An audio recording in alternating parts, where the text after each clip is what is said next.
Legends of the East. Spoilers all books! Hello and welcome to Radio Westeros. I'm Lady Guinevere in Boston. And I'm Yolkboy in England. And thanks so much for tuning in today. We have lined up an episode on the Legends of the East, which is the third and final part of our Legends series. If you haven't checked out the Northern and Southern Legends episodes yet, today's episode will work fine as a standalone. And today we'll be looking at legends from across the Narrow Sea, although more often than not, they made their way across to Westerosi shores at some point in history. And this gives us a great opportunity to tie the discussion on Eastern legends to the history of Essos, so there'll be plenty of focus on the three pivotal migrations to Westeros of Andals, Rhoynar, and Valyrians. Yes, so an undertone of Essosi politics, history and migration to underpin the episode today, beneath the discussion on legends such as Garin the Great and Nymeria of the Rhoynar. And we'll also have Hugor of the Hill of the Andals, a prominent figure for followers of the Seven who some say aided him in person. Then we'll divert to a very detailed look at the legend of Azor Ahai and Lightbringer and how pervasive this tale has been in Essos. Also, expect a discussion on the morality of sacrifice following a line-by-line analysis of the tale. Yes, so some Azor Ahai there. We know you love that kind of discussion. But we'll also consider the Qarthian tale of the birth of dragons, and noting mention of a cracked moon in each tale, ponder how the two could relate.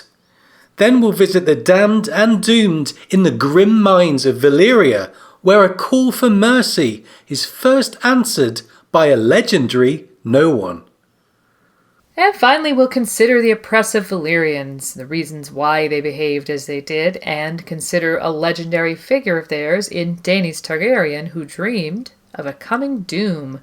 This dream would save the Targaryens, who would soon enough build upon their survival by conquering Westeros, and all from the dreams of Daenys. So, with the stories of the Rhoynar, the Andals, the Faceless Men stroke Braavosi, and the Valyrians all overlapping, this will give our look at Eastern legends added depth and value, we hope.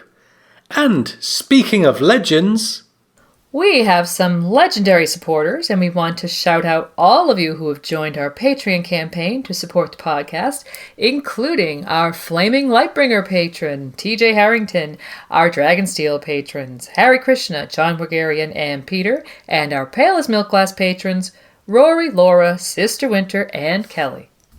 yes, thank you guys, and to all our patrons. And if you'd like to become a patron of the podcast, find our campaign at Patreon, where you can donate any amount on a per episode basis and get access to a host of rewards such as early access, these shout outs, and our Patreon episode on Varamir. Yeah, so come on by patreon.com/Radio Westeros or click through the link on our website to check out our Patreon campaign. And now, let's get going with Myths and Legends of the East.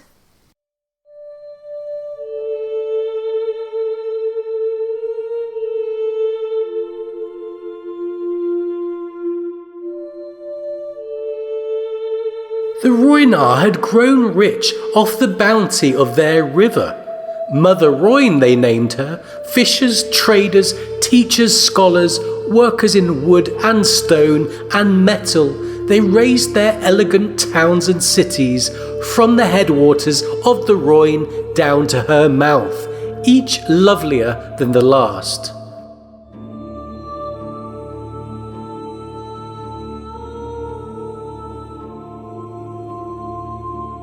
At the end of our Southern Legends episode, we featured a section on Nymeria and assessed her as a legend from the Dorner's perspective.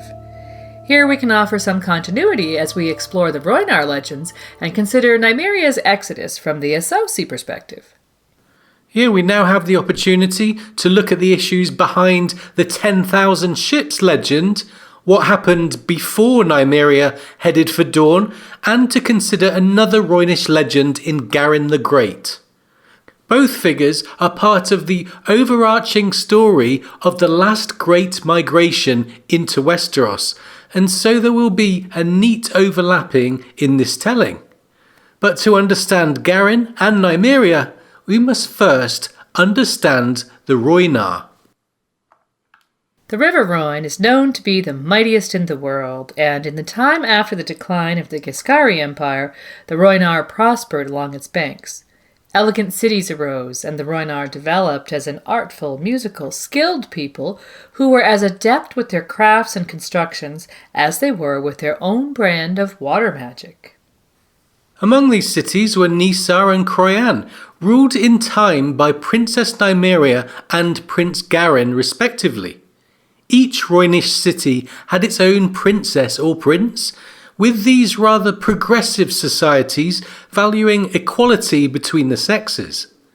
By all accounts, this was a beautiful civilization, flourishing and thriving, described with romanticism and idealization as places like ancient Florence are by our own historians. For many centuries, the Rhoyne lived this way, in peace. However, peace never lasts forever, especially in a place like Essos.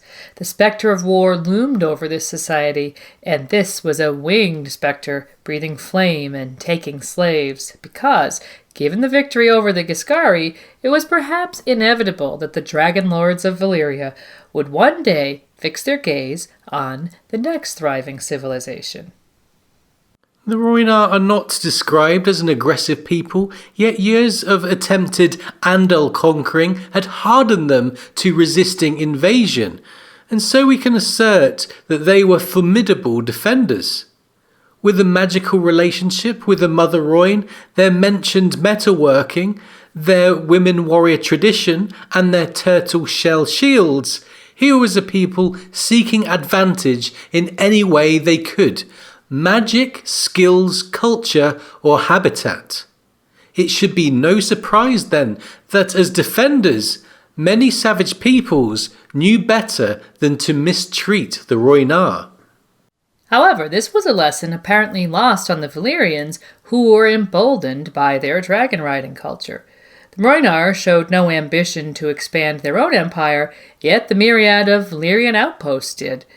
Initially, the Rhoyne welcomed the Valyrians as neighbors, offering to share the river's bounty, which is interesting in light of the greater story involving the acceptance of their own culture by the Dornish. Whereas that tale ends well with a mutually beneficial integration, the embracing of the Valyrian expansion proved to be naive. As Maester Yandel puts it, amity gave way to enmity. It was in this tension caused by expansionism, as it has often been in our own history, that provided the tiniest of sparks for the Great War to come. According to legend, a Valyrian fisherman netted and butchered a sacred giant turtle. The First Turtle War began, and that name might at first seem like George's commentary on the sometimes rather trivial nature of initial sparks that have caused mass wars, yet for the Rhoyne the turtles were sacred, perhaps indicating religious intolerance from the Valyrians. Regardless, the fighting highlighted that assimilation between these two peoples was simply not possible. Many wars followed, with the fiercely proud Rhoynish princes attempting to wage war in isolation of the other cities. And it took a devastating atrocity to finally unite the Rhoyne. 3 dragon lords joined Volantis to destroy the illustrious city of Sarhoy, which witnessed savage slaughterings and children carried off into slavery before the area was sown with salt to ruin it forever. A despicable trick also used in Slaver's Bay, the fruits of which, or lack thereof, we see in the modern story. Yes, we do. And the Valyrians might have ensured Sarhoy never rose again, but the thoroughness of this assault awoke the Rhoyne as a collective force. The resistance begins with the Prince of Qarth calling for unity.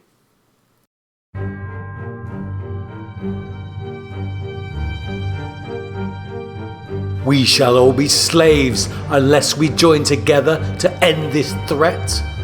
declared the greatest of them, Garin of Croyan. This warrior prince called upon his fellows to join with him in a great alliance to wash away every Valyrian city on the river.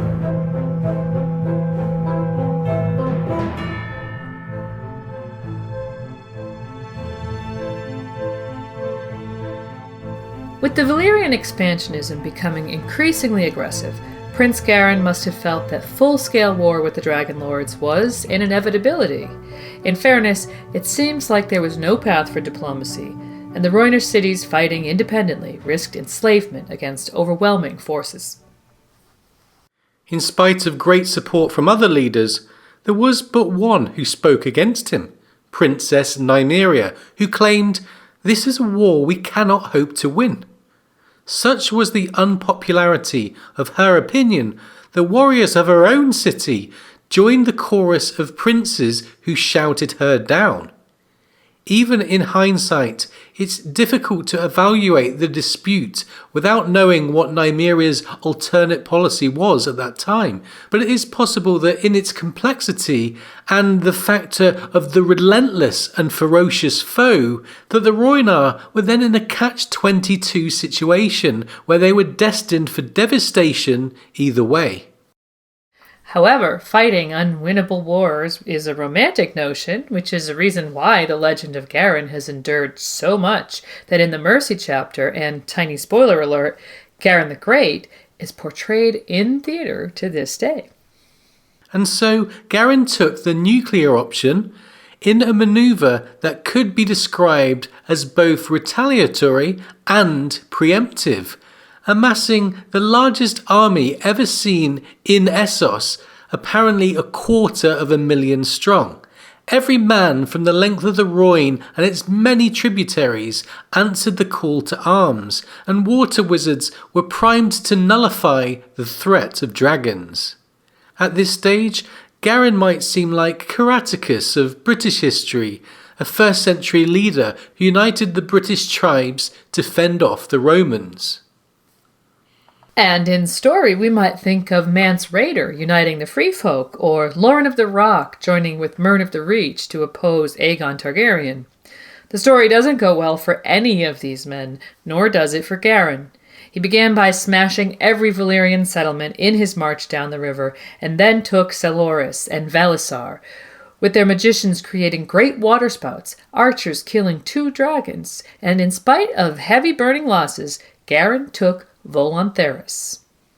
It was then that he was named Garin the Great by his men, but glory was short-lived.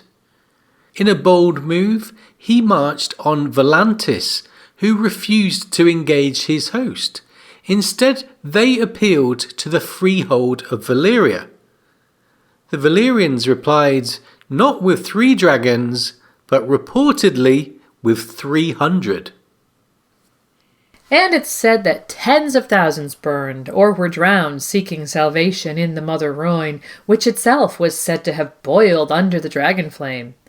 No mercy was shown, and Garin was captured, able to witness his host ravaged beyond comprehension. And so the cost of Garin's risk was exposed. By collecting every available male for his army, in defeat, he had allowed for the demise of his people.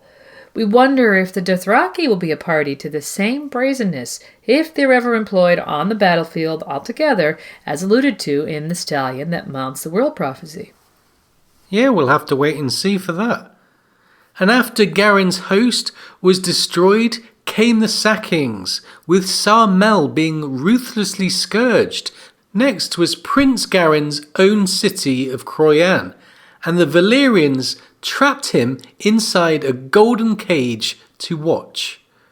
The cage was positioned to see the remaining women and children enslaved. Remembering Garin's initial motive for waging war was to avoid this very enslavement. Whether that became a self-fulfilling prophecy or if it was inevitable anyway is an interesting question. Yet what's certain is that Garin's foolhardiness in becoming the aggressor at least hastened Valyria's conquering and motivated its totality. It's with this hindsight we can wonder where Nymeria's caution would have led us. At the least, there might have been a way to resist Valyria's grasp for longer and avoid such a quick and thorough destruction of their culture. As it happened, Garin allegedly had the last laugh, calling down a curse from his cage, which caused a great flood, leading to grayscale infections. The truth of this claim we'll leave for you to decide, but in the current story we do see the Chroyan area as Tyrion makes his way through the Sorrows and witnesses Garin's curse for himself. And talking of the main books, the Garin tale links to another Garin, one of Arianne's companions. He is a so-called orphan of the Greensblood, meaning a member of the Rhoyne who lives in Dorne but refuses to assimilate, resolving instead to live by the old ways of river life. These folk surely revere everything that Garin the Great aspired to, and so it should be no surprise then that the warrior prince is this young man's namesake. Overall, Garin the Great embodied the defiance and pride that defined the Rhoyne, yet the foolhardiness as a general was paid for by the blood of his people.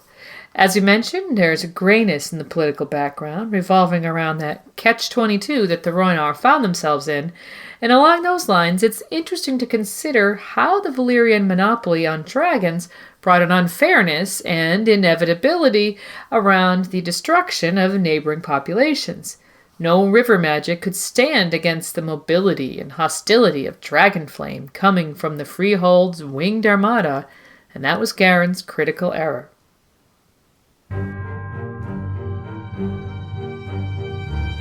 Higher on the Rhoyne, in Nissa, Princess Nymeria soon received news of Garin's shattering defeat and the enslavement of the people of Chroyane and Sarmel. The same fate awaited her own city, she saw.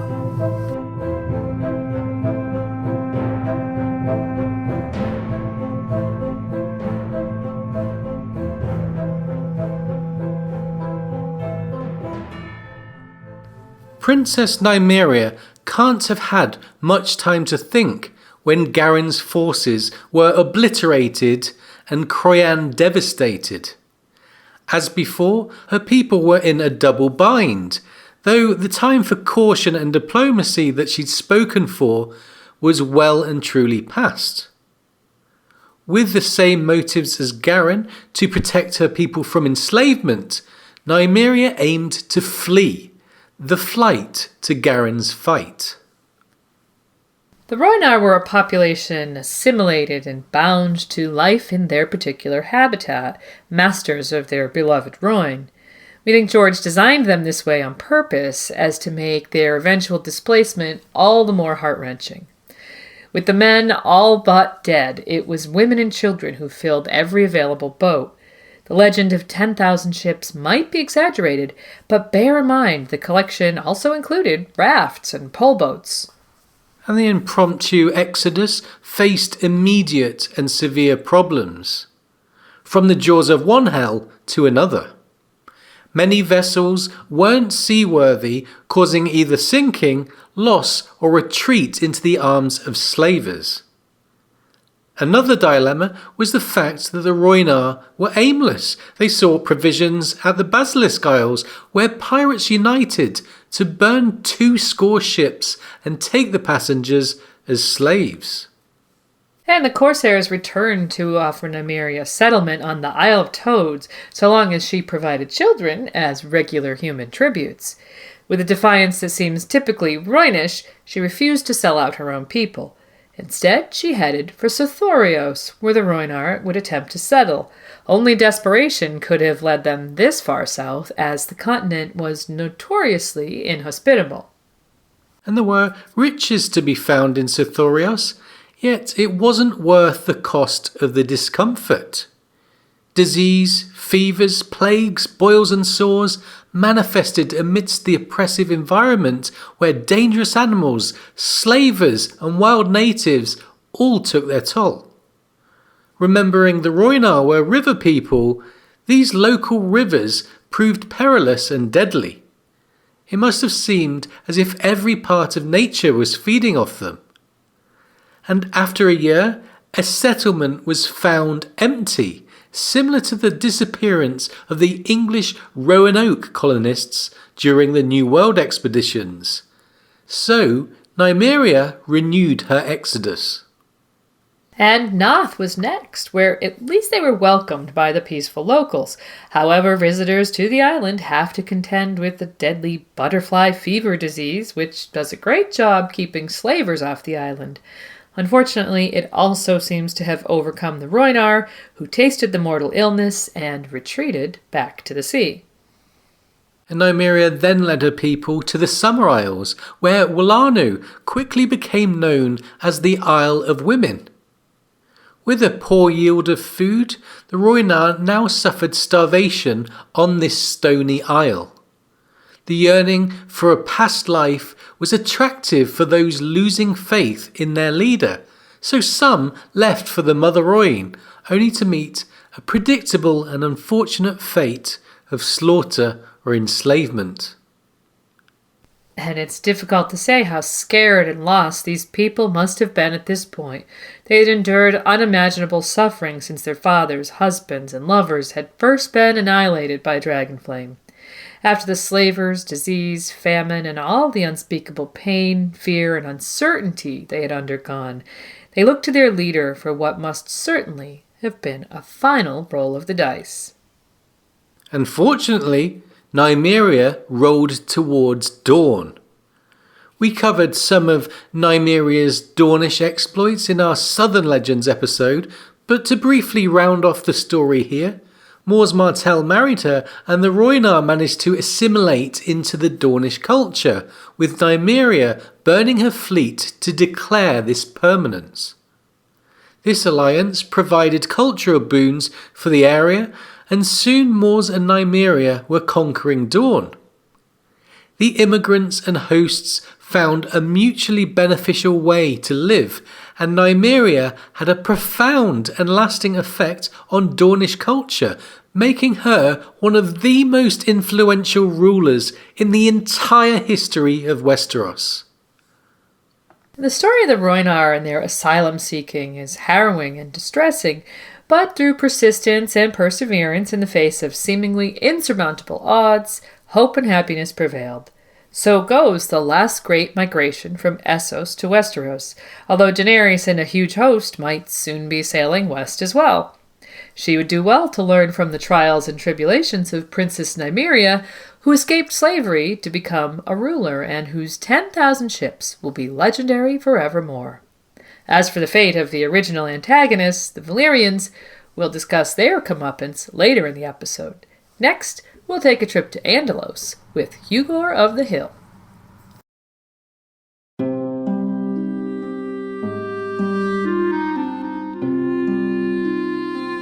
This is Andalos, my friend, the land your Andals came from. They took it from the hairy men who were here before them, cousins to the hairy men of Ib.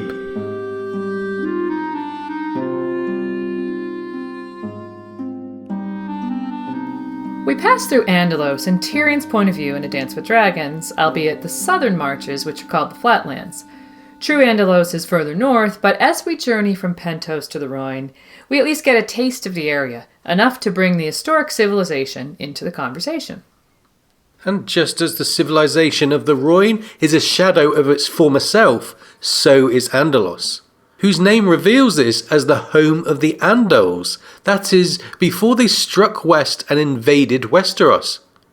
With such a successful offensive, they must have been plentiful in number to drive back the First Men so thoroughly. Armed with superior weaponry, namely iron blades, and infused with the love of their faith, the Seven, the Andals stormed through Westeros. And thankfully, A Dance with Dragons offers an origin story that endeavors to explain both the Andal civilization and their faith, and the rather succinct tale revolves around the legendary Hugor of the Hill. From his title, the hill refers to Andalos itself, with this northeastern area of Essos being notably hilly.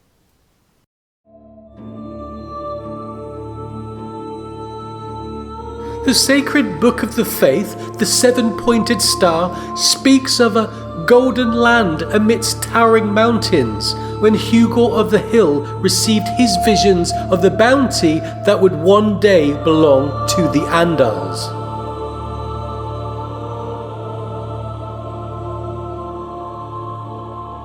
So it's implied Hugor was the first king of the Andals who received his crown from the father himself.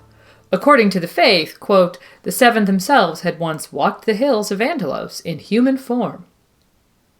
The Seven is a religion with 7 aspects to God, along similar lines to Christianity's inclusion of a Holy Trinity equaling God. Those aspects are the Father for justice, the Mother for love and protection, the Warrior for courage, the Smith for strength, the Maid for beauty and innocence, the Crone for wisdom, and the Stranger for unknowing and death. In the story of Hugor Hill, they appeared as people to empower and aid him. The father began by, quote, reaching his hand into the heavens and pulling down 7 stars. One by one he set them on the brow of Hugor of the Hill to make a glowing crown. Then the maid brought him a beautiful girl who was supple and had deep blue Andal eyes. Of course, this was to be Hugor's bride. And it would seem the maiden was both sexually appealing and destined to be fertile, as that would be the mother's contribution. And more along those lines, the crone added a prophecy that the girl would bear 44 mighty sons for Hugor. When the foretelling came true, the warrior imbued them with strength, while the smith armored them in iron plate. Although it clearly mentions that all 7 were present in human form, there's no mention of the stranger's contribution. Either it didn't make one, or perhaps its contribution was obvious, given its Grim Reaper role. In any case, as usual with the stranger, the faith don't seem very comfortable discussing it. No, they don't. And in any case, we can see that according to the faith, usually rooted in the 7-pointed star religious texts, the aspects combined not only to sanction Hugor's reign, but to ensure he spawned the basis of a mighty civilization. In another legend, that of Eleni in Durin God's Grief, we saw how human wed divinity. Here with Hugor, we see the divine as overseers, abetting a human in order to bless and encourage a new culture. The truth of the story in-universe depends where you stand with religion, but the 7 is now the dominant faith in most of Westeros. New gods brought across the narrow sea. And it's interesting that this tale, in a typically fractured manner, comes to us from Tyrion's rather sceptical mouth. So well informed is the imp on this matter, Illyrio can't help but be impressed. At which point Tyrion confesses he planned to become a High Septon himself before falling in love with Tisha. A concept we find quite amusing in light of his fondness for wine, women and kinslaying. One can wonder how these pastimes are viewed by the 7-pointed star. And speaking of the Bible of the 7, the book also recounts a vision of a golden land amidst towering mountains that Hugor of the Hill received, foretelling the bounty that would one day belong to the Andals, which Andal interprets to be the Vale, the first place that they won from the first men.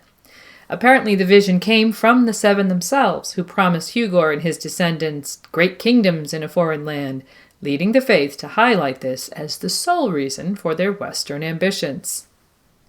However, there is an opposing school of thought. Taking a wider scope, the story of the Andals becomes more familiar. The World Book notes, for a few centuries, as the Andals prospered in the hills of Andalos, they were left more or less to themselves. But with the fall of Old Gis, came the great surge of conquest and colonization from the freehold of Valyria as they expanded their domains and sought more slaves. So the Andals had the same problem as the Rhoyne that we investigated earlier. The 3 civilizations coexisted for a time, with the Rhoyne providing a natural barrier with the Valyrians, reinforced by Rhoynish might. However, once Volantis was developed by the Freehold to capitalize on river commerce, The Andals became vulnerable as the strategic location of that city allowed for the mass transit of troops. Perhaps after some skirmishes at first, and maybe even after teaming up with the Rhoyne, some scholars believe the Andals recognised the inevitability of their destruction and enslavement at Valyrian hands. It's then, according to this thinking, that the Andals decided to move. And they first retreated to the Axe, a peninsula in northwestern Essos, and then the coast, fleeing from persecutions by the Valyrians, which included a strict intolerance of the Seven. With their religion under threat, many Andals became extremists in their faith as they gathered ships and set sail for Westeros.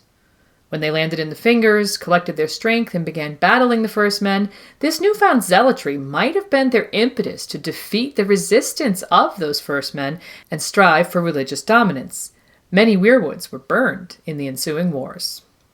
So Yandel offers two main schools of thought on the inspiration for the Andal invasion. Firstly, that it had been prophesied by the Seven to Hugor of the Hill. Or alternatively, that the pressure of increasing persecution by the Valyrians led to a forced migration. In our own opinion, and one we think Yandel is slightly foolish for not considering, is that these two ideas are not mutually exclusive, and there's every chance prophecy and the need to relocate could have hinged together to galvanise the Andal's will to invade a new continent. Having earlier discussed the Rhoyne, there are clear parallels with both parties' struggles against the Freehold, and one can only wonder what would have come to pass if Garin the Great had sought the same path of retreat from the Dragon Lords rather than engaging with them. Hindsight is 20/20, of course, and the Rhoyne were more bound to their environment than a people who might have had the word of God that their fate lay elsewhere.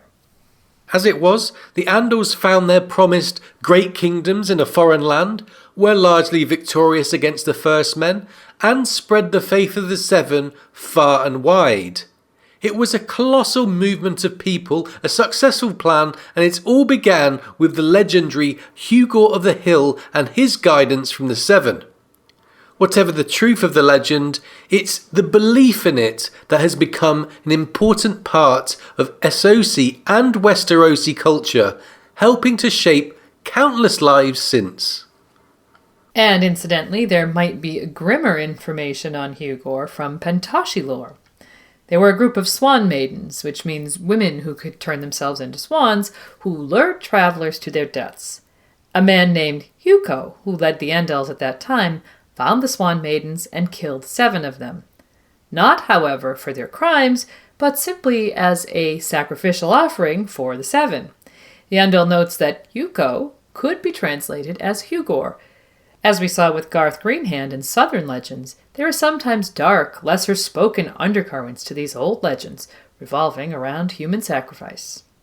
And next, we have another Eastern legend that's both dark and light, and has spread far and wide, as we investigate the tale of Azor Ahai.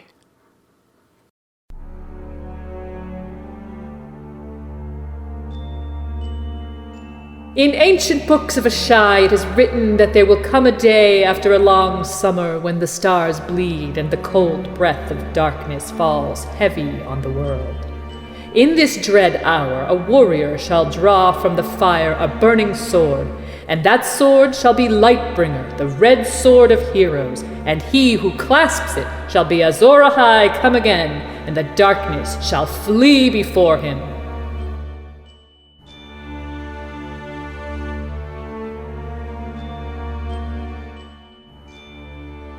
As in the quote we just heard, Azor Ahai Reborn is foretold to have a huge role to play in the latter part of the series. Introduced in A Clash of Kings by Melisandre and causing much intrigue, fans have been speculating on who this apparent saviour will be ever since. And the quote came from Stannis' alleged fulfillment of the prophecy, the Red Woman attempting to force fate and make him the savior, whilst burning the Andal's 7 and preaching her valorous beliefs. However, Melisandre's conviction is questioned by characters and readers alike, with the ceremony reeking of a charlatan sham. There's also evidence creeping into the text that seems to support Daenerys Targaryen or Jon Snow, which are held in far higher regard by fans than Melisandre's assertions. And we evaluate the evidence for these characters being Azor Ahai reborn in our prophecy episode, that's episode 21. But here, our focus is going to be on the original legend of Azor Ahai, who apparently existed thousands of years prior to the current events. Typically shrouded in mystery, Azor Ahai is a legend of the East, which is first delivered to the reader by the unquestionably reliable source of a sailor's word of mouth. And central to Azor Ahai are his wife, Nissa Nissa, and his sword, Lightbringer, who, it's implied, become one and the same. Having seen Stannis' sword burnt rather than burning, Davos is schooled on the legend of Lightbringer by Salador's son. And here it is.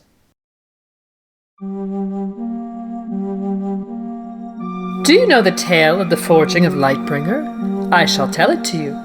It was a time when darkness lay heavy on the world. To oppose it, a hero must have a hero's blade, oh, like none that had ever been. And so, for 30 days and 30 nights, Azor Ahai labored sleepless in the temple, forging a blade in the sacred fires. Heat and hammer and fold, heat and hammer and fold, oh yes, until the sword was done. Yet when he plunged it into water to temper the steel, it burst asunder.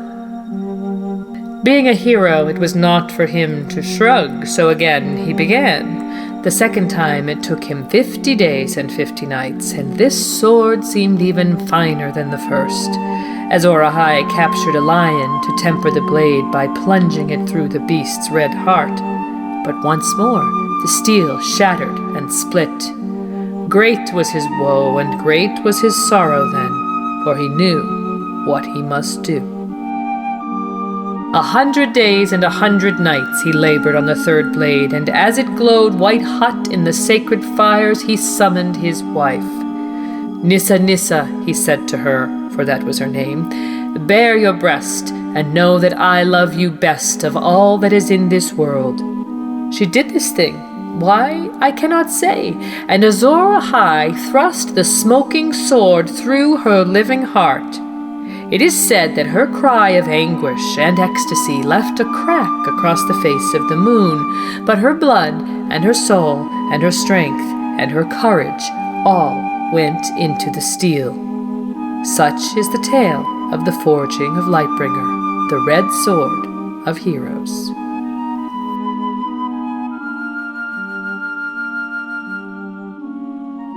Before we discuss the massive impact that this legend has had in the East, we'll give our thoughts on this passage. First of all, it's set in a time of darkness, laying heavy on the world. While such a description in our world might be a metaphor for political or economic hardship, in George's world this clearly relates to the long night. Although it's left unclear how the perpetual darkness relates to the others, can they control blackness or do they follow it? What seems certain is that the long night, as recounted in Westeros, related this continuing lack of light inextricably with the others. The best account we have is found in the legend of the last hero, which we have covered in the Northern Legends episode. And the significance of the burning sword in the story also supports the notion that the mentioned darkness was literal as well as metaphorical. A flaming sword that burns without fuel makes great sense when there is no light. At the least it would provide warmth and a beacon, as well as threatening or dismaying any foe particularly averse to fire. We can think of no reason why a flaming sword would bear so much significance if the mentioned darkness wasn't literal and the hero's foes were not weakened by flame. This passage from A Dance with Dragons supports the notion that Azor Ahai's enemies were both non-human and vulnerable to fire. In battle, the blade burned fiery hot. Once Azor Ahai fought a monster. When he thrust the sword through the belly of the beast, its blood began to boil. Smoke and steam poured from its mouth. Its eyes melted and dribbled down its cheeks, and its body burst into flame. You had definite shades there of Samwell killing the other. And with the naming of his sword as Lightbringer, and Azor Ahai being mentioned in the Long Night section of the World Book, the sensible conclusion, we think, is that Azor Ahai fought against others and whites in the Long Night, using his sword that we see him make in the passage. The greater question is this the same Long Night as described by the Westerosi legends, or is it a different one, which we will be considering today? And back to the text, and the focus is on the construction of Lightbringer. The hero must have a hero's blade, like none that had ever been. This line demonstrates Azor Ahai became aware at some point of what he needed to do to defeat his foe. Our minds are taken back to the last hero whose sword was broken when we first saw him, and recall that the same fate befell Waymar Royce's blade when he fought an other. Whether from experience or from wisdom that was shared with him, Azor Ahai might have been designing a sword that would be able to stand against ice magic. And this tells us two things. That Azor Ahai was a skilled smith, likely a professional, and that he was required to invent Lightbringer as well as forge it. For all we know, the fate of humanity might have been riding on the manufacture of this new tool. Unfortunately, the legend doesn't share what hardships the darkness had already brought to Azor Ahai and his people, and exactly what was at stake as we get with the last hero's tale. But darkness falling on the world implies to us that it could have been the world and humanity itself at stake here. And so Azor Ahai set about with his invention. His first attempt took 30 days, and he seems to have been sleepless in his labor, a sign of his desperation to complete the blade, perhaps. The heat, hammer, and fold technique he employs is clearly steel-making, and the product is described as steel in the very next line. This is notable because Azor Ahai was likely far ahead of his time with this technology, making good on the requirement of inventing and creating a unique blade. The only steel of that era was, coincidentally or not, the last hero's dragon steel, which was lethal to others and employed only after his original sword broke and he met the children of the forest, purveyors of magical wisdom. Yeah, and this leads us to wonder if these two legends are one and the same. But anyway, Azor Ahai had some way to go before killing anything. His blade burst when tempered in water, so he tried again, this time taking 50 days and nights of relentless smithery to produce another blade. If we're right about the world being at stake in a long night apocalypse scenario, we imagine Azor Ahai in absolute and sheer panic to finish his sword, with time pressing firmly against him. He would have been growing more and more desperate. He captured a lion, which is no mean feat, and this time a blood sacrifice was used to temper the blade, as he struck the sword through the lion's heart. But the sacrifice was not great enough, and the blade shattered once again. Great was his woe, and great was his sorrow then, for he knew what he must do, it says. With time running out, Azor Ahai realized what he probably suspected all along, that the forging of a magical blade of this magnitude was going to require a blood sacrifice that was enormously valuable to him. In A Storm of Swords, there's this pertinent dialogue from Stannis and Melisandre. Sacrifice is never easy, Davos, or it is no true sacrifice. Tell him, my lady. Melisandre said, Azor Ahai tempered Lightbringer with the heart's blood of his own beloved wife. If a man with 1,000 cows gives one to God, that is nothing, but a man who offers the only cow he owns. So, the gist is, in this world with these mysterious deities, true sacrifice requires a weighty offering, and we assume Azor Ahai was well aware of this logic, given he eventually succeeded in perhaps the most significant piece of magic ever in this world. After 100 days and nights of toil, he called in his wife, Nissa Nissa, and asked her to bear her breast. She agreed to do so, and, quote, Azor Ahai thrust the smoking sword through her living heart. And so Nissa Nissa became the blood sacrifice needed to temper Lightbringer, perhaps literally giving her heart to save humanity and stop unspeakable suffering. Her final scream was one of agony and ecstasy, leaving a crack across the moon, a line that links us to Doreah's story, which we'll discuss later, and perhaps one not to be taken entirely literally. And finally, we learn that Nissa's blood, soul, spirit, and courage all go into the steel, meaning that Azor Ahai can now face his foe with his wife kind of embodied in this blade. That sword is a part of him, his wife, and a literal and symbolic testament to the tremendous sacrifice. Lightbringer is now in its final form, a burning blade, the red sword of heroes, and Azor Ahai is ready to save the world. Judging by the impact this legend has had on Essos, which we'll be evaluating, Azor Ahai succeeded in that mission, and now it seems that Lightbringer must be lit again to play the same role in the current story if there's going to be a parallel. And if there is going to be a parallel, Azor sacrificing Nissa Nissa moment, expect it to be one of the emotive climaxes of the entire saga. So this is an excellent legend that seems to exude monumental importance from the moment it comes from Salador San's lips and anchors the theme of sacrifice in the novels brilliantly well. Speaking of which, despite being named as a hero repeatedly, there are those who think Azor Ahai was some kind of nutjob psychopath because he killed his wife, and removed from context, we can see why. In its context, though, we see reason to disagree with this outlook, and the discussion is one we're sure George would be glad we're having. Yes, I'm sure he would. In the main story, the theme of sacrifice arises with Melisandre, a religious zealot, and Stannis, an iron-willed leader who considers himself king. The former knows how to corrupt the latter, and it's not long before they are all colluding in a plan to burn young Edric Storm, Stannis' own nephew. They both have the realm's interest at heart, believing such a spilling of king's blood would save mankind.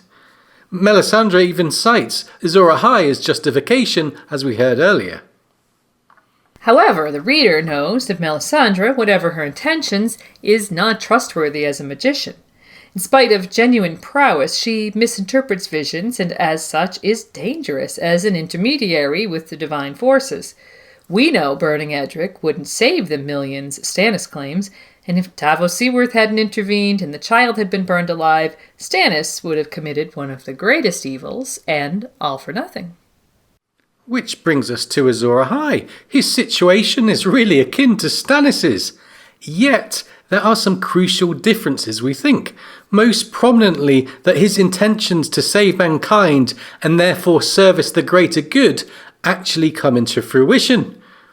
These are the dilemmas and dynamics George R.R. Martin loves to explore, and expect this theme to become prominent in the remaining 2 books. Yeah, so Azor Ahai's sacrifice worked, and he went on to win his war. That's what separates him from Stannis' would-be child burning. The first man is a hero, the second would have been considered an infinite villain had he burned the young Edric Storm. George once said that he sometimes asks friends of his, those who are parents, if they would kill another child to save their own. It's this kind of moral philosophizing and rumination that he enjoys and so has imbued the text with, and these questions of sacrifice are the absolute pinnacle of the sensation he frequently refers to as the human heart in conflict with itself. Yeah, so we think that this kind of dismissal of Azor Ahai as an outright villain might miss the point, because it sidesteps George's marvellous creation of immense greyness and dilemma around the context. The legend, to us, asks the question, if saving the world meant you had to kill the person you loved most, what would you do? And that's a question we ask to all of you listeners now. Would you let the world and everyone in it burn or freeze, as it probably was in Azor Ahai's case? Or would you go through with it and offer your most precious love as a sacrifice? And this is the kind of dilemma that fantasy literature can present that other forms of literature can't. What kind of person would you be if you let everyone die because you wouldn't make the sacrifice? You have George's permission to feel uncomfortable while you mediate on that dilemma. And for what it's worth, his friends unanimously agreed they would kill another child to save their own. We're just glad George's philosophical no-win scenarios are confined to fantasy and our imaginations. Yeah, I think I want to leave that one in fantasy because thinking about that dilemma, my heart is truly in conflict with itself. So, after his failed attempts, where Azor Ahai might have been forestalling the inevitable need for his wife's blood, his woe and sorrow at the final realization are conveyed, as is his love, and it should be noted that unlike Edric Storm, Nissa Nissa seems to consent to the stabbing, meaning she self-sacrificed. We wonder if this consent could have been a factor in the success of the magic. It's also notable that there was both agony and ecstasy in her scream. The presence of agony would be obvious in her death, but with the ecstasy, George is communicating some great happiness from Nissa Nissa at that moment. Curious for someone being stabbed. Could it be that she fully realized the significance of saving the world via her own sacrifice, her heart in conflict with itself as it was run through amidst polarizing sadness and love? This seems to us to be part of what's being conveyed here. And finally, Nissa's essence is noted to become the blade, and Azor Ahai might well have used it to defeat the others and, like we said, save the world, bringing light and warmth back to a ruined civilization. Here George has added a dash of romance to the sacrifice, and if you find that tasteless, then take it up with him. But we think it's his clear intention in this most unusual of moral contexts. And as you can tell, we find a spectrum of morality embedded in this story, revolving around a grand and extreme dilemma that could really only exist in fantasy, as well as an excellent framework for exploring the central theme of sacrifice, both from a literary and morality viewpoint. Now, let's focus on the legend and its effect on Essos.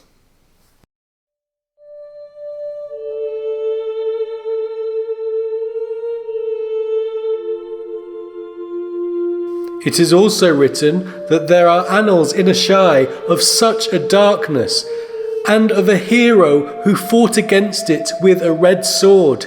His deeds are said to have been performed before the rise of Valyria in the earliest age when Old Gis was first forming its empire. This legend has spread west from Ahai, and the followers of R'hllor claim that this hero was named Azor Ahai and prophesy his return.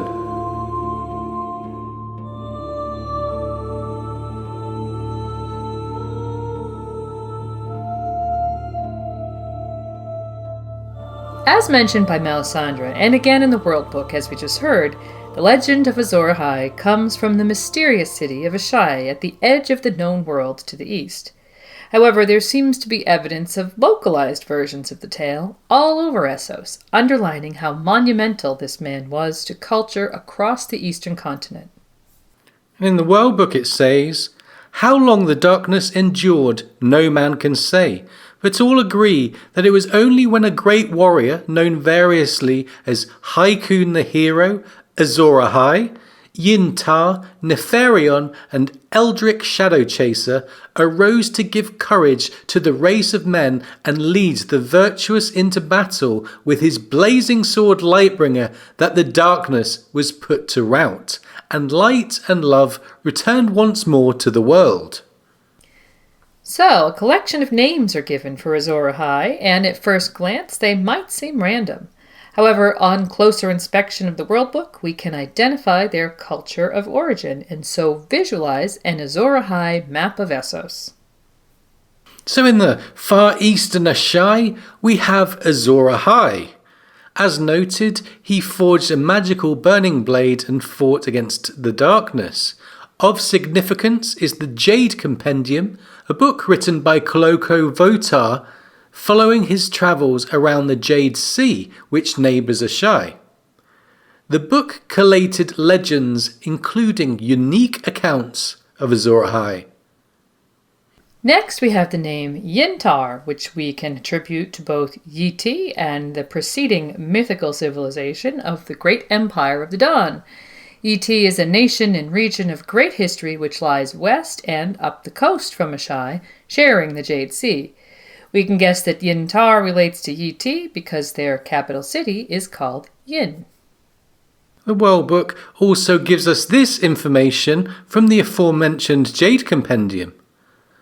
Votar recounts a curious legend from Yi which states that the sun hid its face from the earth for a lifetime, ashamed at something none could discover, and that disaster was averted only by the deeds of a woman with a monkey's tail. So, the sun hiding its face for a lifetime. By now, this should be familiar. It evokes the long night, remembering old Nan's description that there came a night that lasted a generation. Notice how different locations have differing ways of describing the same thing, and as we'll see, a common theme is to have their own interpretations of how the darkness was overcome. Yi was preceded by the Great Empire of the Dawn, and so Yintar might have been their hero. The Empire worshipped the gods including the Lion of the Night and the Maiden Maid of Light, which seem like gods of day and night, also metaphors for life and death. In a time of political turmoil, their Amethyst Empress was murdered by her own brother in an act known as the Blood Betrayal. He took control of the empire and began a reign of terror that apparently included all manner of taboo practices, from despicable magic to cannibalism. And in response to this horror, the Maiden of Light turned her back on the world, and the Lion of Night, quote, came forth in all his wrath to punish the wickedness of men. Just like with Yi, we have another clear allusion to the long night. The Empire localizes the cause to their own politics, which we suggest is a case of coincidence in George's expression of men putting themselves at the center of their own universe. The World Book also offers the alias Nefarian for Azor Ahai. Looking along the northern coast, directly in line with Yi is a port city named Nefer, which presumably relates to Nefarian. This is the capital of the Ningai Kingdom. And another moniker is Hyrkoon the Hero. This surely relates to the patrimony of Hyrkoon, an ancient nation to the west of eastern Essos. The accompanying picture in the World Book depicts Hyrkoon exactly how you would imagine Azor Ahai, with Lightbringer in hand, and the naming of the patrimony of Hyrkoon suggests that they are claiming descent from this hero. And the final name, Eldritch Shadow Chaser, is an outlier in that it doesn't seem to have any grounding in Eastern Essos. Curiously, it sounds decidedly Western, perhaps suggesting Andal origin. Remember that Andals would have been in Essos then? And it's notable that others are described as shadows from the very first prologue. So, east of the Bone Mountains, which serve as the great geographical and cultural divider in Essos, we have the Far East, a place which demonstrates evidence of the long night and Azor Ahai in all directions. Little darkness having befell this region, just as it did in Old Nan's tale of northern Westeros, is overtly communicated to us by George. What might be more obscure is Azor Ahai's influence west of the Bone Mountains. Yeah, first of all, there's the Rhoyne around their pervasive river. Explorer Lomas Longstrider encountered descendants of the Rhoyne who told tales, quote, of a darkness that made the Rhoyne dwindle and disappear, her waters frozen as far south as the joining of the Soloru. They also claim the sun only returned when a hero convinced Mother Rhoyne's many children, lesser gods such as the Crab King and the Old Man of the River, to put aside their bickering and join together to sing a secret song that brought back the day. So, here once again a depiction of the long night with a localized explanation as to the cause and a hero saving the day. Could it be that some of these civilizations didn't and couldn't know of the root cause of the dark phenomenon that was blighting them, but tried to understand it within the framework of their own culture and understanding? And east of the Rhoyne lies the remains of the kingdom of Sarnor.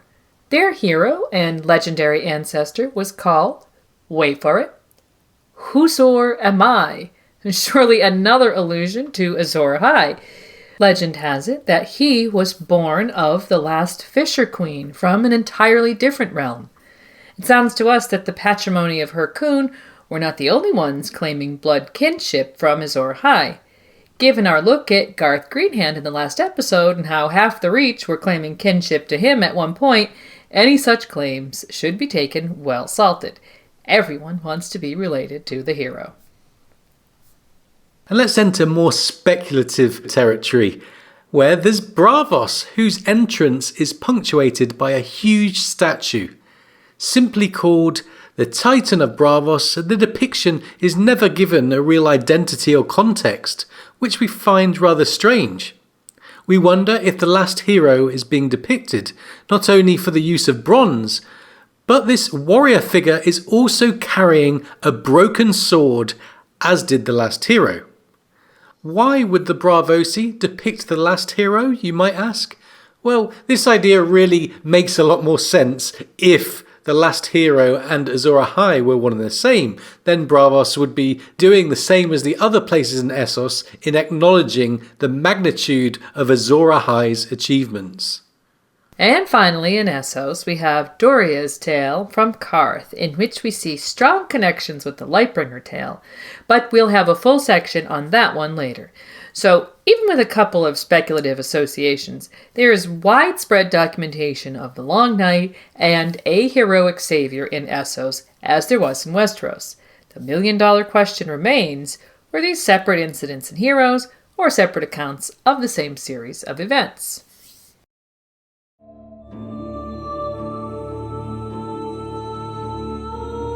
It is also from these histories that we learn of the Long Night, when a season of winter came that lasted a generation in which children were born, grew into adulthood, and in many cases died without ever seeing the spring.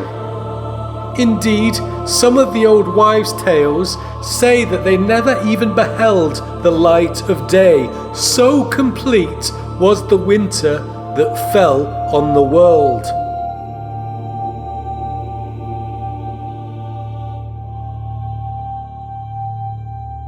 So, whether there was one long night or multiples in separate places has been a hotly debated question, especially centering around the issue of whether Azor Ahai and the last hero were the same person. There is an objection in that the Azor Ahai myth is Eastern, and because of this Easternness, some argue, it can't correlate to the decidedly Westerosi last hero tale. However, tales can spread, and if the whole world suffered the same curse, lifted by a single hero, it's logical that Chinese whispers could take stories far and wide along trade routes and so on, with locals thousands of miles away adapting the lore to fit their own culture. Just because the legend is Eastern, we think it doesn't mean it can't have been inspired by Western events over the millennia. And there's also the idea that there's no evidence in Westeros that Azor Ahai was there. However, as you'd expect from a mystery, George could be employing subtlety. Looking at the Night's Watch vows, and we interpret "I am the sword in the darkness" as a clear allusion to Lightbringer. Pair it with the quotes, "Even Azor Ahai did not win his war alone," and that the Night's Watch banded together to win the war for the Dawn, and you can make a decent case that Azor Ahai might have fought alongside the men in black.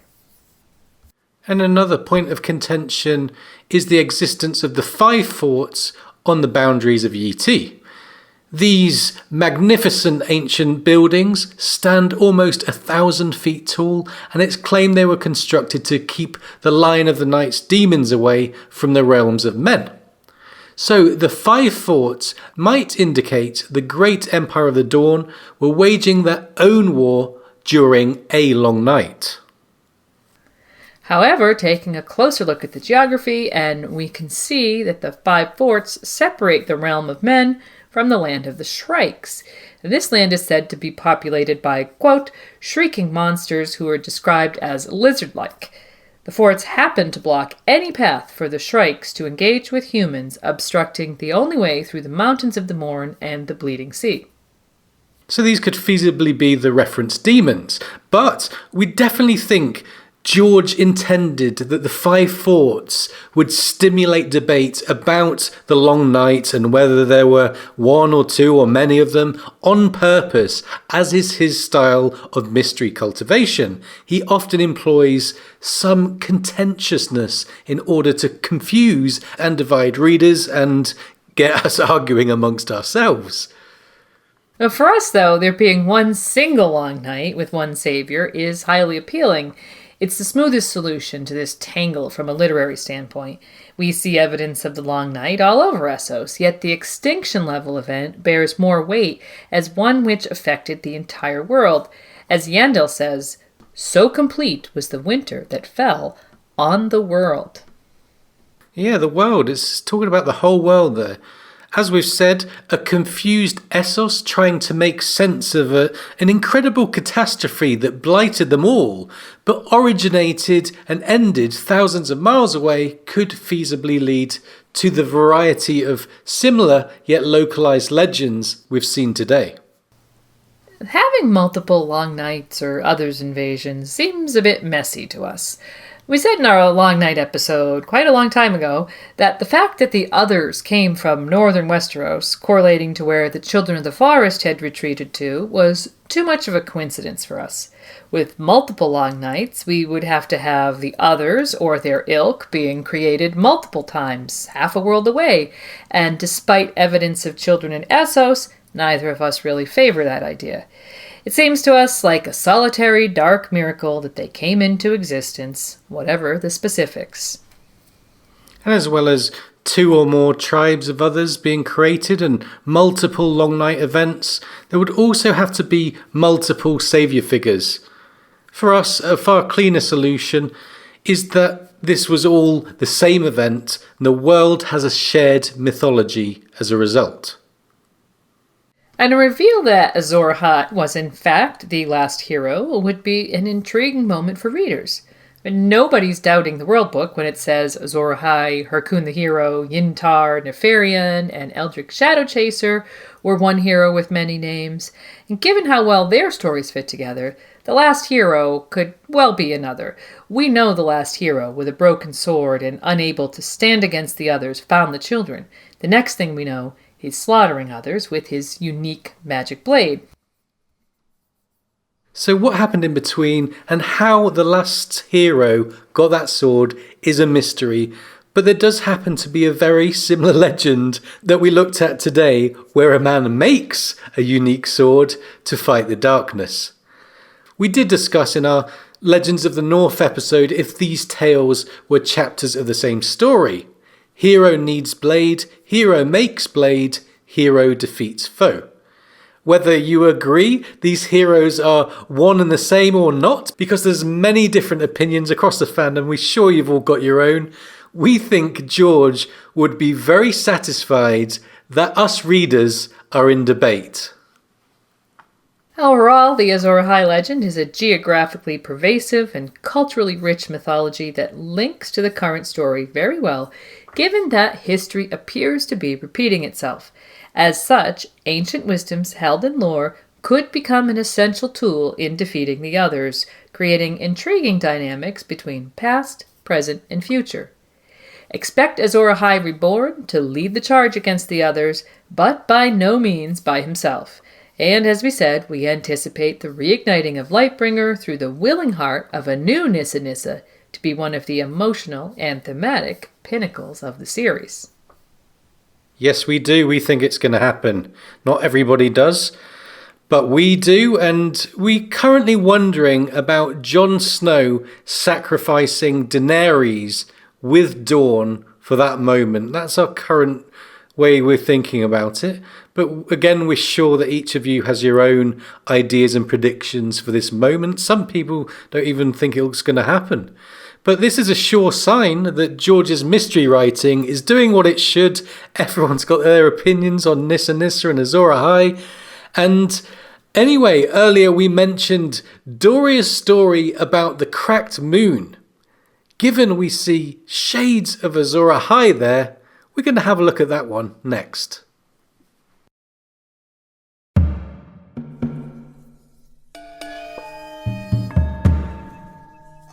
It was said that manticores prowled the islands of the Jade Sea, that basilisks infested the jungles of Yt, that spell singers, warlocks, and aeromancers practiced their arts openly in Ashai, while shadowbinders and blood mages worked terrible sorceries in the black of night.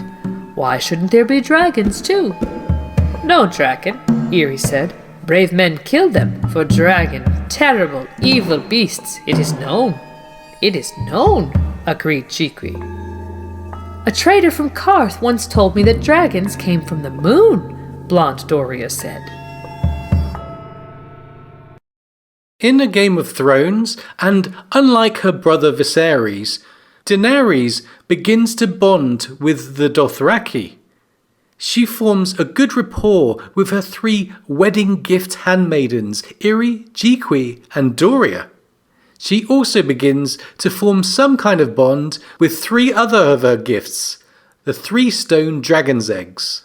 And her designs to hatch the eggs creep into the narrative almost subconsciously at first, and she begins to wonder about the plight of dragons. She turns to her handmaidens for their wisdom and insights, which are often raw, yet very interesting. In spite of agreement that dragons are lost forever, a part of Dany's mind remains unsatisfied. Dragons are gone, Khaleesi, Eerie said. Dead? Agreed Jiqui. Long and long ago. Viserys had told her that the last Targaryen dragons had died no more than a century and a half ago, during the reign of Aegon, who was called the Dragonsbane. That didn't seem so long ago to Dany. Everywhere, she said, disappointed, even in the east. With Irri and Jiqui agreeing that the demise of dragons is no loss given their inherent evil, as they see it anyway, Doreah brings legend into the discussion with an origin story all about dragons. Here's the passage.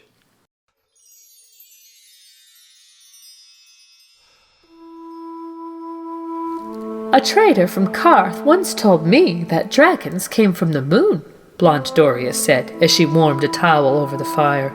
Jiqui and Irri were of an age with Dany, Dothraki girls taken as slaves when Drogo destroyed their father's Khalasar. Doreah was older, almost 20. Magister Illyrio had found her in a pleasure house in Lys.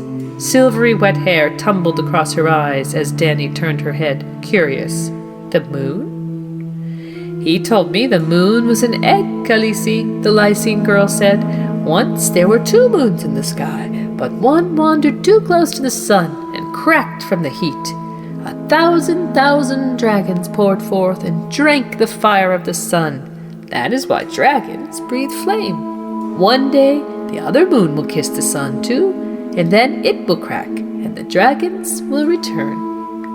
The 2 Dothraki girls giggled and laughed. You are foolish straw-head slave, Eerie said.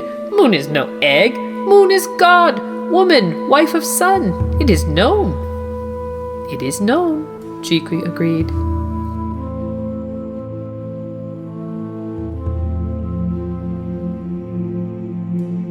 So, a really interesting legend with many different interpretations from the fandom, not surprisingly, and as ever, we'll break it down and share our own thoughts. The first thing to note is that it seems to come from Qarth, which is as east as you can get without being in the far east. And the tale revolves around an alleged second moon in the sky. It has a primitive, dreamy feel and perhaps shouldn't be taken literally. One of the moons was scorched by the sun and cracked.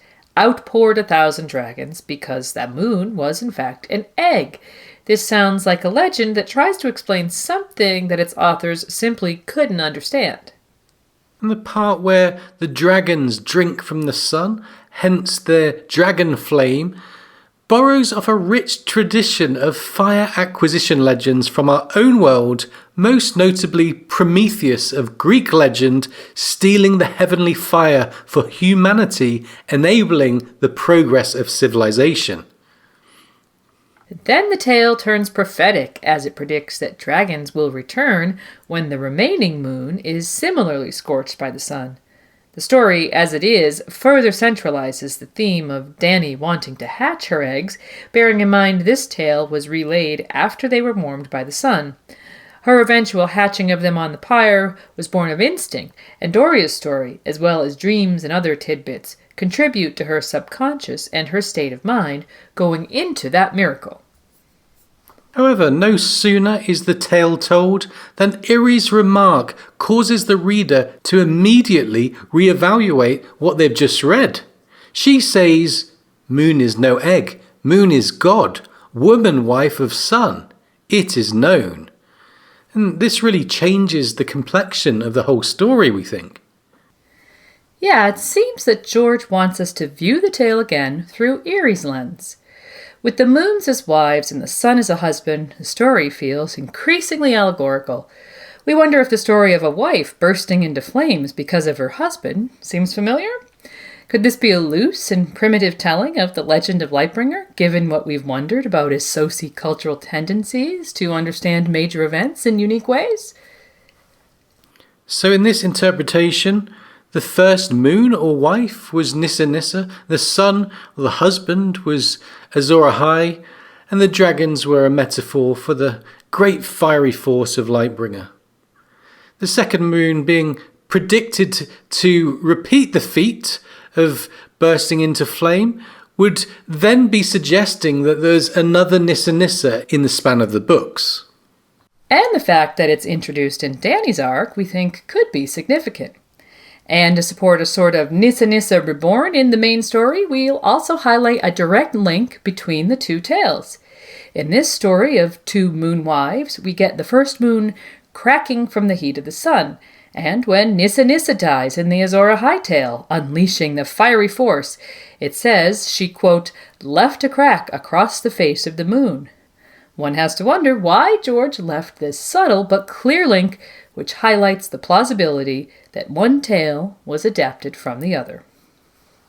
Given some associ believe the long night was caused by the Emperor's actions, and others believe it was remedied by a crab and a tortoise singing a secret song together, we don't think it's too outlandish to suggest Doreah's story might be a primitive, devolved telling of the legend of Lightbringer.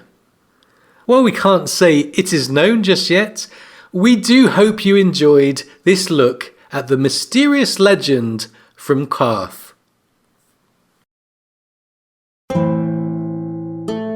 The tale of our beginnings. If you would be one of us, you had best know who we are and how we came to be. Men may whisper of the Faceless Men of Braavos, but we are older than the secret city. Before the Titan rose, before the unmasking of Uthero, before the founding, we were.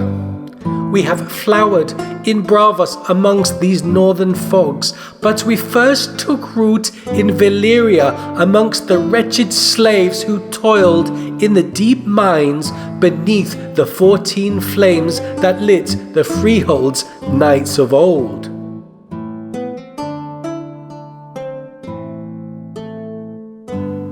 Both Braavos and the Faceless Men are brought to us primarily in Arya's arc as she visits the island and becomes pupil of the feared Assassin's Guild. Her learning is overseen by the wise, kindly man, which gives George the perfect vessel with which to provide exposition about the Free City and the organization. Braavos was a secret city founded by escaped slaves in the time of the Valyrian freehold. While aboard a Valyrian slave ship, the defiant passengers rebelled. The World Book explains, "Legend says that the Moonsingers prophesied that the fleet must travel far north to a forlorn corner of Essos, a place of mudflats and brackish water and fogs. There the slaves first laid the foundations of their city." So in this legend, we have an all too rare example of prophecy coming to fruition for positive ends.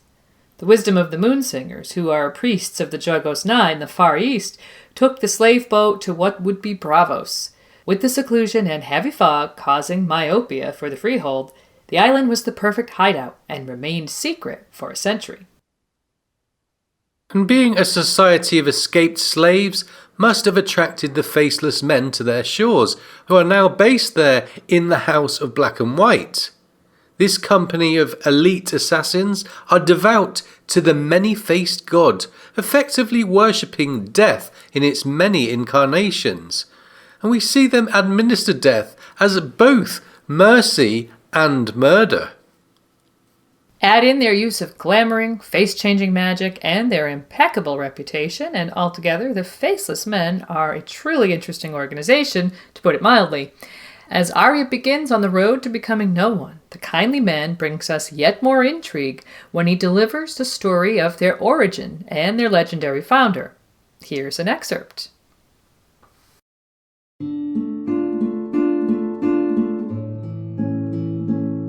Whoever he was, he moved amongst the slaves and would hear them at their prayers. Men of 100 different nations labored in the mines, and each prayed to his own God in his own tongue. Yet all were praying for the same thing. It was release they asked for, an end to pain, a small thing and simple. Yet their gods made no answer, and their suffering went on. Are the gods all deaf? He wondered, until a realization came upon him one night in the red darkness. All gods have their instruments, men and women who serve them and help to work their will on earth. The slaves were not crying out to 100 different gods, as it seemed, but to one God with 100 different faces. And he was that God's instrument. That very night, he chose the most wretched of the slaves, the one who had prayed most earnestly for release and freed him from his bondage.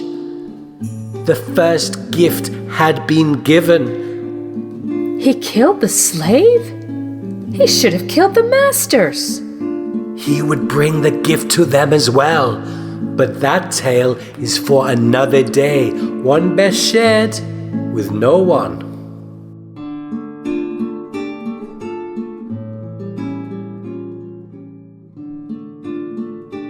So, the kindly man schools Arya on the origins of the Faceless Men. In the fuller passage from A Feast for Crows, there's more focus on the suffering by slaves in those Valyrian mines. This underpins our episode perfectly, given what's been proposed about the Andal and Rhoynish migrations. We can see now that even in terms of slavery, being subjugated by the freehold could quickly turn into a living hell. Here the notion of hell is quite appropriate for the descriptions of life inside the mines at the 14 Flames. Passages were dug through this volcanic underbelly deeper and deeper, becoming more inhospitable. The slaves' lungs seared amidst the impossible heat, the rocks beneath them burning through their footwear and scorching their feet, and hidden steam, boiling water, or molten rock often proved fatal hazards. And there were monsters lurking in the depths too, fire-breathing fireworms who did not appreciate the presence of men in their habitat. The slaves forced to inhabit these areas perished quickly, underlining why war was incentivized for the freehold. Altogether, this was some of the worst treatment of people in the series, which is saying something. The Valyrians were despicable in their greed and contempt for basic decency and humanity. The suffering of these slaves is really unimaginable. any notion of rebellion was contained by their master's sorcery. But from this burning toil came an alternative glimmer of resistance. The suicidal prayers of many men, begging for the same death but from a variety of gods, provided the impetus for the advent of the many-faced god and the Faceless Men. With a collective god of death being inadvertently worshipped, one man recognised it as a new god, the many-faced god, and decided he would serve it as its instrument. And we can thus see why the Faceless Men are bound to their faith forevermore. Soon the man contributed his first act of service and killed the slave that suffered most, portrayed as freeing him from his bondage. The assassin had, in modern terms, performed euthanasia, intentionally killing someone to relieve their suffering. Incidentally, this service is still offered at the House of Black and White to this day and is a topic which functions as part of the wider theme of mercy. And then the passage then seems to insinuate that the man killed the masters too. This highlights the duality of the gift they give. In some instances, their death is a merciful, welcome blessing to the recipient. In others, they are using death as a murderous means to an end.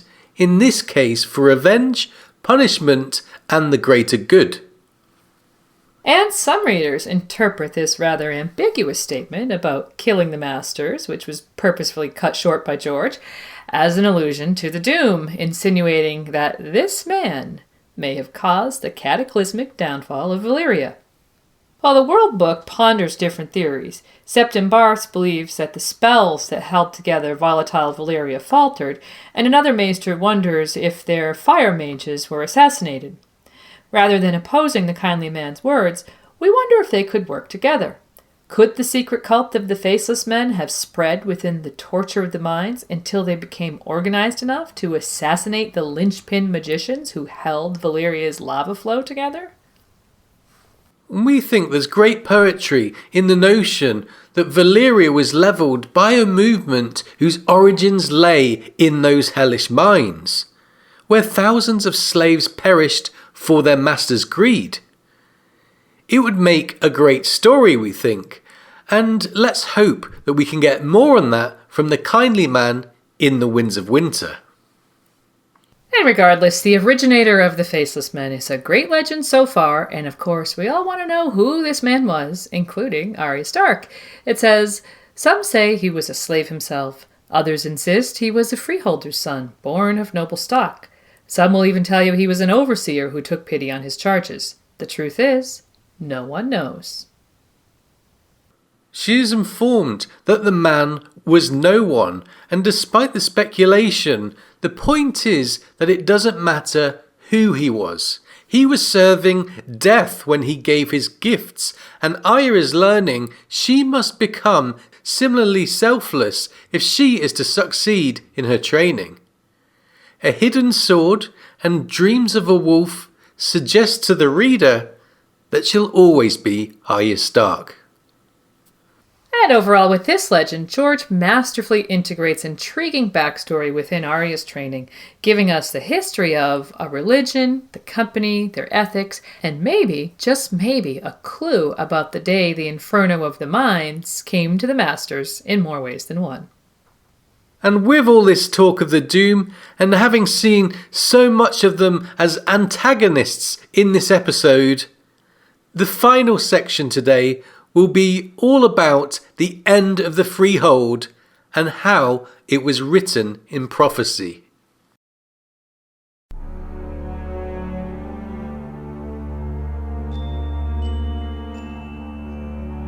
At its apex, Valyria was the greatest city in the known world, the center of civilization.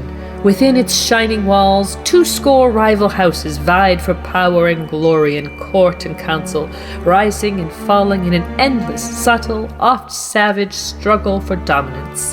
The Targaryens were far from the most powerful of the Dragon Lords, and their rivals saw their flight to Dragonstone as an act of surrender, as cowardice.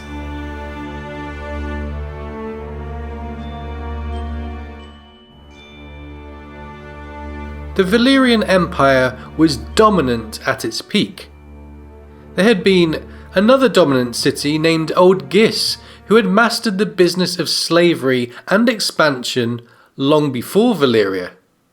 Old Gis used its slavery to support its military ambitions and began to subjugate neighbours and colonise. As it conquered, Old Gis completed the loop by capturing more slaves. Supply fed the demand, and on and on and on. And the Proto-Valyrians would have undoubtedly feared enslavement themselves, though they were fortunate to find dragons in the 14 Flames and, according to legend, were taught dragon mastery by the Ahai. And Old Gis had shaped a dog-eat-dog world, and suddenly the Valyrians controlled the power of dragonfire.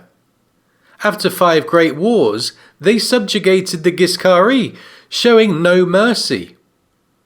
Defenders of the Valyrians would point out that they were simply administering the same treatment to Old Gis as they would have been shown had they lost. So they took the Giscari as their first slaves and evidently learnt a lot from their civilization, as soon they were running the same enslave and conquer feedback loop that we described from Old Gis. They began their expansion, and to facilitate this machine, they needed, according to the World Book, copper and tin for the bronze of their weapons and monuments, later iron for the steel of their legendary blades, and always gold and silver to pay for it all. And so we see the overlap with the last segment. They created those nightmarish mines and serviced them with slaves. There's no doubt the Valyrian civilization was great in some senses, but the cost was tremendous, unthinkable, and wicked. With dragons making no fight fair, we can understand why they would make impossible neighbours.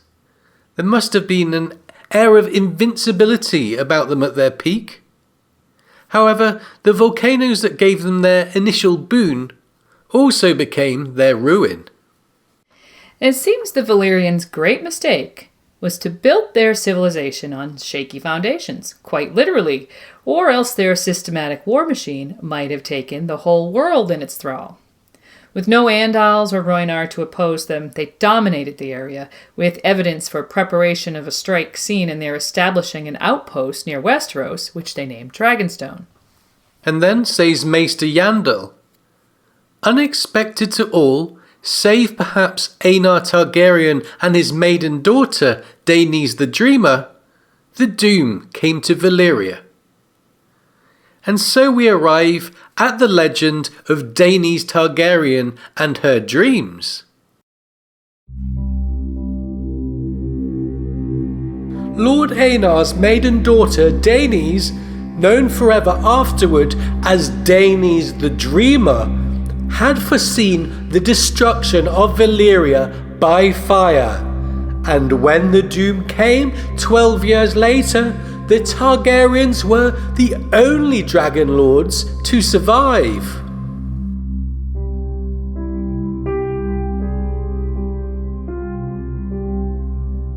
This look at the Valyrians brings us to the third significant migration to Westeros from Essos. However, with the Andalos and Rhoyne, there were great numbers involved, many thousands of people traversing the narrow sea. The Valyrian migration is a decidedly different story. Yes, it is. When the doom hit, the immediacy and scale of the cataclysm cannot be overstated. Yandel described events here. Great rents opened in the earth, swallowing palaces, temples, and entire towns. Lakes boiled or turned to acid, mountains burst, fiery fountains spewed molten rock 1,000 feet into the air, and red clouds rained down dragonglass and the black blood of demons. To the north, the ground splintered and collapsed and fell in on itself, and an angry sea came boiling in. The proudest city in all the world was gone in an instant. The fabled empire vanished in a day. And with almost all the dragons and dragon lords dying here or in the aftermath, the notable exception was the Targaryens. Never the most prominent of lords in Valyria, the family were now among the remnants of the Empire, having avoided the doom from Dragonstone.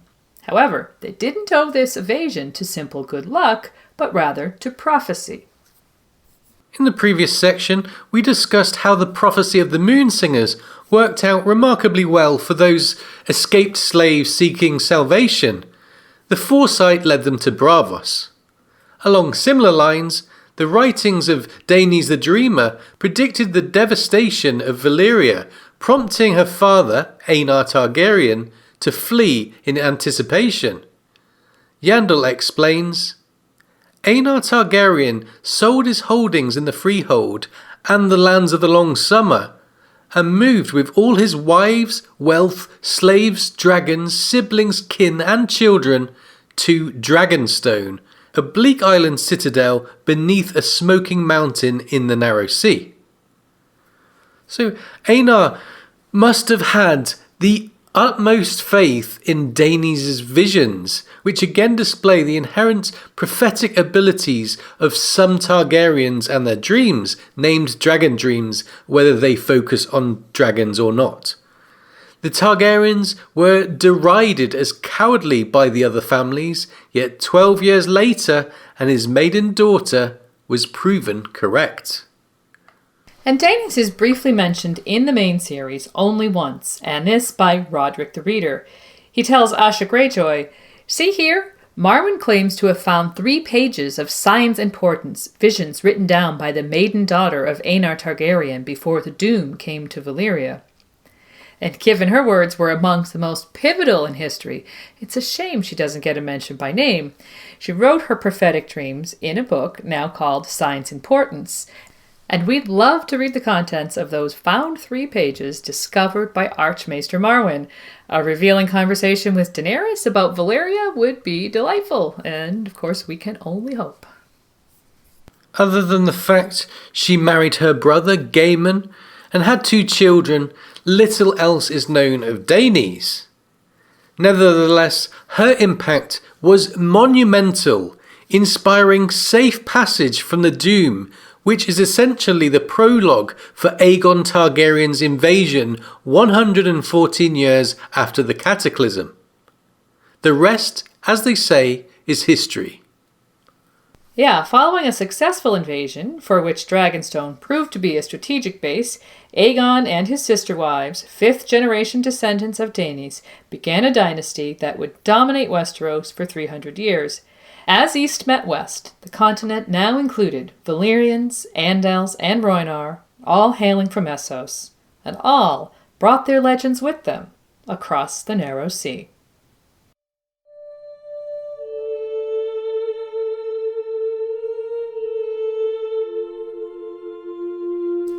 Thanks so much for joining us today. We hope you've enjoyed this installment of our extended look at the Legends of Ice and Fire. And now it's time for us to give credit where credit is due. Thanks, as always, to George R.R. Martin for all of his wonderful world building, and to Kevin MacLeod for allowing us to use his music in our production. We also want to take a moment to thank those of you who help the podcast by donating via PayPal or helping to spread the word. Your support is important to us. And today we'll end with thanks to our patrons from the Valyrian Steel and Castle Steel levels. Consider being a patron of the podcast, and you could be hearing your name here too.